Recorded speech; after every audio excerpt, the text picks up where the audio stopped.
Alors les banques BNP et Société Générale sont à la traîne en matière d'achat de véhicules électriques. Ils se sont à nouveau penchés sur les achats des sociétés de leasing, donc la société de transport environnement. Un marché très important, en préambule de son dernier rapport, TNE rappelle que la moitié des voitures neuves est destinée aux entreprises, et que la grande majorité, 63%, de ces voitures d'entreprise sont en réalité détenues et louées par une société de leasing.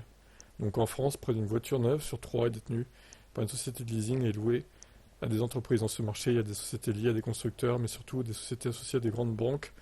La Société Générale et BNP Paribas sont d'ailleurs leaders du secteur et de transport et environnement.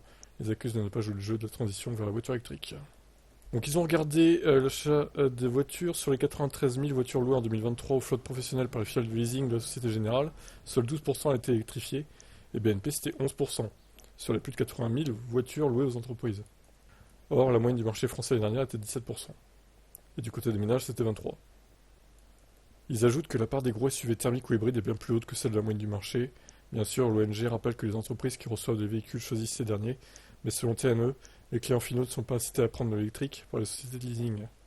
Léo Larivière, responsable de transition chez TNE, a déclaré: Nous avons démontré, dans un rapport et une enquête de terrain, qu'ils influencent négativement les choix de leur entreprise cliente en surfacturant l'électrique et en conseillant activement de se tourner vers les voitures thermiques et hybrides. Ouais, bah c'est pas bien.